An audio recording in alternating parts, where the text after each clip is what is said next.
From the moment Joey Quinn first locked eyes on Dexter Morgan in the Miami Metro Homicide bullpen, there was an unsettling hunch in the back of his mind. Dexter's polite facade felt so pristine, so unbelievably composed, that it almost seemed like a performance. The twist came early one morning when Quinn discovered a misplaced flash drive while cataloging evidence in a minor burglary case. Tucked inside was raw security footage depicting a mysterious figure dumping black garbage bags at a marina. Footage never entered into any case file. The physique and build perfectly matched Dexter. Quinn's gut tightened, and he realized, with a jolt, that the Bay Harbor butcher might still roam free. Quinn had never been squeaky clean himself. He'd fended off internal affairs investigations, bent rules for personal gain, and pocketed a little extra cash at a crime scene. But stumbling on what looked like a direct link to the city's most notorious serial killer shook him to the core. At first, he questioned if it was just a glitch, perhaps an old video mislabeled from the Bay Harbor butcher case. Yet the timestamps were recent, taken well after James Doakes had been framed. That meant Quinn was potentially staring at the very evidence that could upend everything he knew about his department and about Dexter. He decided to keep his discovery to himself, at least for the moment. He was no Sergeant Doakes, with a moral code that burned so bright it risked incinerating him. Quinn's world existed in grey areas, guided by self-preservation and a desire to avoid making enemies he couldn't handle. His personal experiences, from an internal affairs fiasco to the memory of letting a reporter glean inside information, had taught him how dangerous it was to push too hard. Yet he couldn't shake the question. If Dexter truly was the new Bay Harbor butcher, how many more bodies were drifting in that ocean? With an uneasy mind, Quinn silently observed Dexter. He watched how Dexter never seemed rattled by violent crime scenes and how his lunches were spent away from the station, supposedly attending to lab work. The normal chatter that surrounded Dexter, people praising his skills at analyzing blood spatter, seemed almost ironic now. Occasionally, Quinn found dark humor in the situation, conjuring images of Dexter teaching a forensic seminar on how to hide a body. Beneath that grim amusement, genuine fear simmered. Quinn suspected that Dexter could be unstoppable if provoked, especially considering how adroitly he'd eluded suspicion when Doakes ended up dead in a fiery cabin. The first plot twist emerged when Quinn trailed Dexter late one night, suspecting there might be a clandestine operation underway. Instead of a standard meetup or a quiet stakeout, Quinn glimpsed the flicker of a plastic sheeting inside a vacant warehouse on the city's outskirts. Dexter's silhouette was faintly visible through the dusty windows, methodically moving shapes on an improvised table. Quinn's stomach lurched at the possibility that a bound target lay hidden in there. Fearing for his life if he intervened, Quinn retreated, leaving him haunted by the knowledge that Dexter was more than a mere suspect. He was a lethal predator at work. Before we move on, I'd like to ask you for a small favor. If you like this content, please take a second to like this video and subscribe to this channel. Over 99% of you watch the videos without subscribing. Imagine what we could accomplish if everyone subscribed. It costs you nothing, but it makes a huge difference to us. Great, thank you so much. The next day, Quinn confronted his own reflection in a car window, wrestling with his conscience. Should he gather enough evidence to bring Dexter down, or should he keep the secret locked away? If he went public, he risked Dexter turning the tables, the same way Liddy got himself stabbed for digging too deep. On the other hand, letting a serial killer roam free couldn't be justified, not even by the lax standards Quinn sometimes permitted. He told himself that he needed a plan, something bulletproof. Otherwise, he'd just be the latest collateral damage in Dexter's tidy existence. The second plot twist exploded when Deborah Morgan appeared unexpectedly at Quinn's apartment, looking distraught. She confided that Dexter had vanished the previous night without explanation, leaving her worried. Quinn realized, with a surge of apprehension, that Deb was on the edge of discovering the real darkness behind her brother's life. He felt torn between an urge to shield her from heartbreak and a desire to protect himself. Feigning ignorance, Quinn reassured her that Dexter was probably overloaded with work and that Deb should give him some space. Deep down, he knew the previous night's warehouse scene might have been a kill. In the days that followed, Quinn tested Dexter's reactions by dropping innocuous hints. He'd mentioned rumors that someone had resurrected the Bay Harbor butcher's methods, casually wondering aloud if Dexter's forensic expertise might spot parallels. Watching Dexter's carefully controlled face offered a macabre thrill. Now and then, a flicker of tension crossed Dexter's features, like a man reading a coded threat. Quinn found grim satisfaction in the power shift. No longer was Dexter the only one brimming with secrets. Yet that satisfaction was short-lived every time he considered the ultimate endgame. He could never outright accuse Dexter, not without bracing for lethal consequences. His attempts at intimidation were met with subtle countermoves from Dexter. Official paperwork started vanishing from Quinn's desk, replaced by ironically helpful suggestions about pending cases, as though Dexter were reminding Quinn how easily evidence could shift. Quinn recognized a quiet message. If he pushed Dexter too far, Quinn's own dark history, taking bribes in narcotics or letting a journalist peek at homicide files, could surface, burying him professionally, or worse. It was an oddly cordial dance, each man leaving the other just enough breathing room to back off. Dark humor enveloped Quinn's routine. At a crime scene involving a suspect who appeared to have slipped on a patch of ice, Quinn mused sardonically that Dexter might have arranged the accident. Another detective laughed and dismissed it, but Quinn felt no certainty. He started to wonder if every unexplained demise might bear Dexter's invisible signature.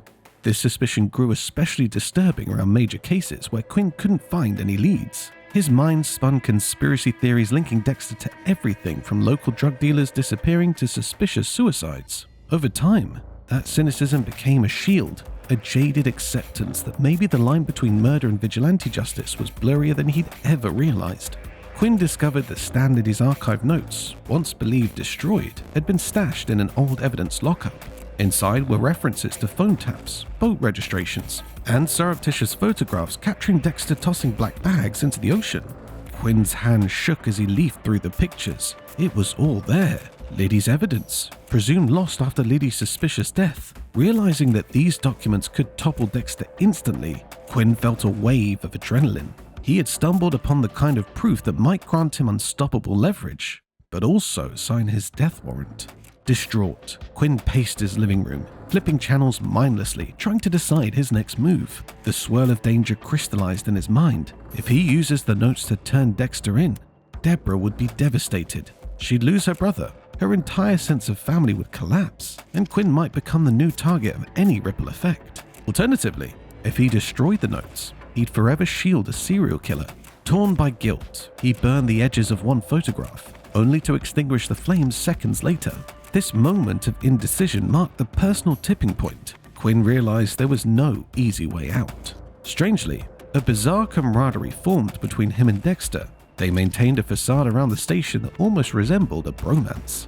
Quinn offered Dexter small tokens of friendliness, like recommending a new coffee spot or covering up minor slip-ups in paperwork. Dexter, in turn, gave Quinn occasional forensic tips that earned him accolades on certain cases. Anyone looking in from the outside might have assumed they'd buried past grievances. Beneath the surface, though, Quinn recognized it was more of a mutual pact of survival. He noticed that even Deb began teasing them for finally getting along. The irony was enough to churn his stomach.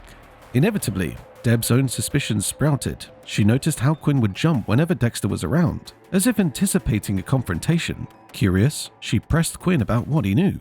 He danced around the truth, claiming only that he was worried about how Dexter handled traumatic events, referencing the losses of Rita and others. Deb seemed partially reassured, but the seed of doubt took root.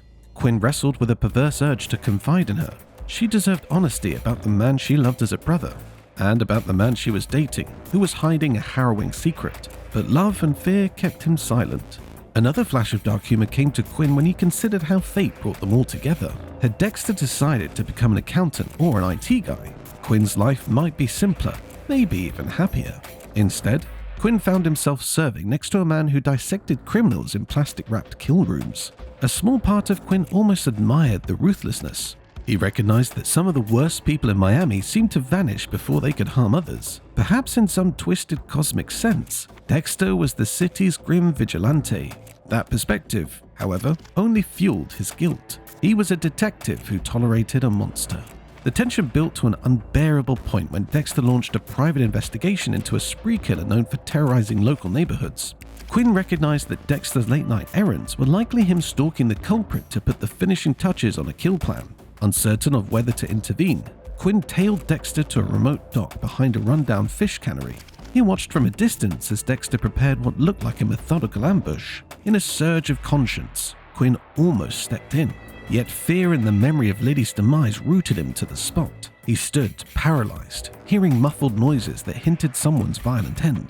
The confrontation arrived moments later when Dexter emerged from the shadows and spotted Quinn. There was a tense silence, each man clearly aware of the other's capabilities. Dexter finally nodded in a way that suggested he knew Quinn had been watching. Quinn felt his heart hammer. Any illusions of plausible deniability evaporated in that instant. With chilling calm, Dexter cast a glance at Quinn's car, then vanished into the night. Quinn interpreted that gesture as a promise. They would continue coexisting in secrecy, but if Quinn revealed what he'd seen, there would be dire consequences. Never had a simple look carried so much menace.